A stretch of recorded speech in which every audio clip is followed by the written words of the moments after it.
ಒಡನಾಟ ಇರೋರಂಥವ್ರು. ನಮಸ್ಕಾರ.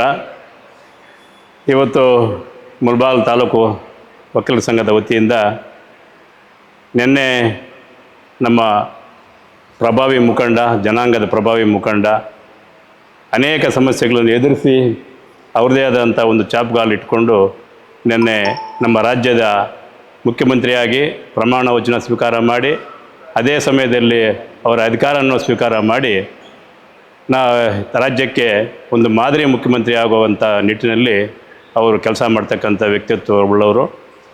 ಅವರು ಸುಮಾರು ಅವ್ರದ್ದೇ ಆದಂಥ ಒಂದು ನಡ್ಕೊಂಡ್ಬಂದಂಥ ಶೈಲಿ ನಮ್ಮ ಜನಾಂಗಕ್ಕೆ, ರಾಜ್ಯಕ್ಕೆ ಒಂದು ಮಾದರಿ ಅನಿಸುತ್ತೆ.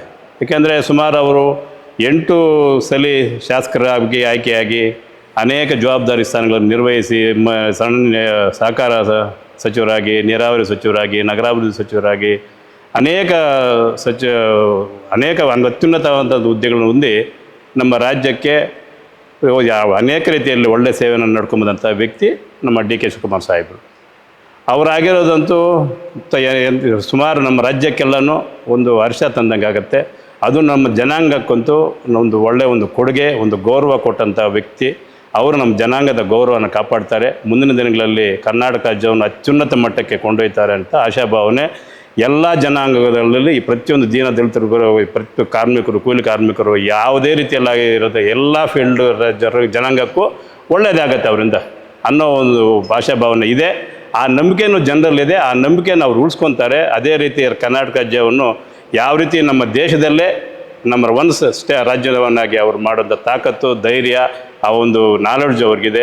ಅಂಥ ಒಂದು ಅವ್ರಿಗೆ ದೇವರು ಇನ್ನೂ ಒಳ್ಳೆ ಅಧಿಕಾರ ಕೊಡಲಿ, ಅವರ ಸೇವೆ ನಮ್ಮ ರಾಜ್ಯಕ್ಕೆ ಸಿಗಲಿ ಅಂತ ನಾವೆಲ್ಲನೂ ಆಶಿಸ್ತಾ, ಅವರು ಯಾವ ರೀತಿ ಅವರು ಅನೇಕ ಸಮಸ್ಯೆಗಳಲ್ಲೂ ಹೋರಾಟಗಳಲ್ಲಿ ಬಂದವರು, ಅನೇಕ ಕಷ್ಟಗಳನ್ನು ಅನುಭವಿಸಿದಂಥ ವ್ಯಕ್ತಿ. ಅವರು ಪ್ರಾಕ್ಟಿಕಲ್ಲಾಗಿ ಅವ್ರದ್ದೇ ಆದಂಥ ಒಂದು ಅನುಭವ ಇದೆ. ಅವ್ರಿಗೇನು ಪಕ್ಕದಲ್ಲಿ ಒಂದು IAS ಅಧಿಕಾರಿ, IPS ಅಧಿಕಾರಿ ಯಾರೋ ಒಂದು ಆಡಳಿತ ನಡೆಸುವಂಥ ಇದೇನಿಲ್ಲ. ಯಾಕೆಂದರೆ ಅವರು ಸ್ವಂತ ಕಾಲಲ್ಲಿ ಗ್ರೌಂಡ್ ಲೆವೆಲಿಂದ ಬಂದಂಥ ವ್ಯಕ್ತಿ ಇವತ್ತು ನಮ್ಮ ರಾಜ್ಯಕ್ಕೆ ರಾಜನಾಗಿರೋದು, ನಮ್ಮ ರಾಜ್ಯಕ್ಕೆ ಮುಖ್ಯಮಂತ್ರಿ ಆಗಿರೋದು ನಮ್ಮೆಲ್ಲರ ಅದೃಷ್ಟ, ನಮ್ಮ ರಾಜ್ಯದ ಅದೃಷ್ಟ ಅಂತಲೂ ಸಹ ಈ ಸಮಯದಲ್ಲಿ ಹೇಳೋಕ್ಕೆ ನನಗೆ ತುಂಬ ಹೆಮ್ಮೆ ಆಗುತ್ತೆ. ಅದೇ ರೀತಿ ನಮ್ಮ ಅನೇಕ ಅವರ ಈ ಒಂದು 2 ವರ್ಷದ ಅವಧಿಯಲ್ಲಿ ಮತ್ತೆ ಅವರು ಯಾವ ರೀತಿ ಅವರು ಬೇಸಾಗ್ತಾರೆ ಅಂದರೆ, ಅವ್ರು ಮುಂದಿನ ಎಷ್ಟು ವರ್ಷ ಅವರು CM ಆಗಿರ್ತಾರೆ ಅಂತ ನಾವು ಯಾರು ಊಹಿಸ್ಕೊಳ್ಳೋಕ್ಕಾಗೋದಿಲ್ಲ. ಯಾಕೆಂದರೆ ಕೆಲವರು ಆ ರೀತಿ ಶೈಲಿಯಲ್ಲಿ ಬಂದಿರತಕ್ಕಂಥ ಮುಖ್ಯಮಂತ್ರಿಗಳಲ್ಲಿ ನಮ್ಮ ಡಿ ಕೆ ಶಿವಕುಮಾರ್ ಅವರು ಒಬ್ಬರು ಆಗ್ತಾರೆ. ಯಾಕೆಂದರೆ ಅನೇಕ ಮುಖ್ಯಮಂತ್ರಿಗಳು 3 ಪೀರಿಯಡ್, 4 ಪೀರಿಯಡ್, 5 ಪೀರಿಯಡ್ ಆಗಿರೋಂಥ ನಮ್ಮ ದೇಶದಲ್ಲಿ ನಾವು ನೋಡಿದ್ದೀವಿ, ಕಂಡಿದ್ದೀವಿ, ನೋಡ್ತಾನೂ ಇದ್ದೀವಿ. ಅಂಥ ಒಂದು ಇದರಲ್ಲಿ ಬರ್ತಕ್ಕಂಥ ವ್ಯಕ್ತಿ ನಮ್ಮ ಡಿ ಕೆ ಶಿವಕುಮಾರ್ ಅನ್ಸೋಕ್ಕೆ ನಮಗೆ ಹೆಮ್ಮೆ ಇದೆ. ಈ ರೀತಿ ಅದೇ ರೀತಿ ಇಂಥ ಒಂದು ನಮ್ಮ ಜನಾಂಗದಲ್ಲಿ ಅವರು ನಮ್ಮ ಜನಾಂಗದ ಪ್ರತಿನಿಧಿಯಾಗಿರೋದು. ಎಲ್ಲರೂ ಅವರು ಪ್ರತಿಯೊಂದು ಜನಾಂಗನೂ ಪ್ರತಿಯೊಂದು ರೀತಿಯಲ್ಲೂ ಯಾರನ್ನೂ ಕೈ ಬಿಡತಕ್ಕಂಥ ವ್ಯಕ್ತಿಯಲ್ಲ. ಆ ರೀತಿ ಅವರ ಉದ್ದೇಶಗಳಿರುತ್ತೆ. ನಾವು ಪ್ರತಿಯೊಬ್ಬ ಕೂಲಿ ಕಾರ್ಮಿಕರಿಂದ ಹಿಡಿದು ಅವ್ರನ್ನ ಯಾವ ರೀತಿ ನಮ್ಮ ರಾಜ್ಯನ ನಾವು ಅಭಿವೃದ್ಧಿ ಹತ್ತ ಕೊಂಡೊಯ್ಯಬೇಕು ಅನ್ನೋದೇ ಅವರ 24 ಗಂಟೆ 24/7 ಇದ್ದಂಗೆ ಅವರು ಮಾಡತಕ್ಕಂಥ ವ್ಯಕ್ತಿ ನಾವು ಕಂಡಿದ್ದೀವಿ. ನಾವು ಪ್ರಾಕ್ಟಿಕಲಾಗಿ ನೋಡಿದ್ದೀವಿ ಅಂಥ ವ್ಯಕ್ತಿ. ಇಂಥ ವ್ಯಕ್ತಿಗೆ ಅಧಿಕಾರ ಸಿಕ್ಕಿರೋ ನಮಗೆಲ್ರಿಗೂ ಹೆಮ್ಮೆ. ಈ ಒಂದು ಕಾರ್ಯಕ್ರಮ ನಾವು ಚಿಕ್ಕದಾಗಿ ಹಮ್ಮಿಕೊಂಡು ನಮ್ಮ ಸಂಘದ ವತಿಯಿಂದ ಅವರಿಗೆ ಅಭಿನಂದನೆಗಳು ಸಲ್ಲಿಸಬೇಕು.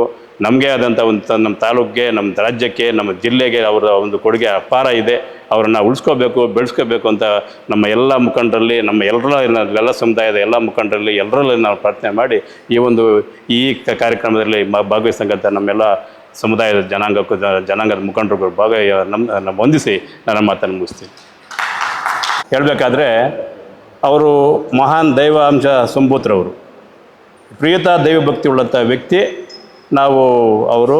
ಅವರು ಈ ಕಾಲದಲ್ಲಿ ಅಂಥವರು ನಮ್ಮ ರಾಜ್ಯದಕ್ಕೆ ಮುಖ್ಯಮಂತ್ರಿ ಆಗಿರೋದು ನಮ್ಮ ಅದೃಷ್ಟ.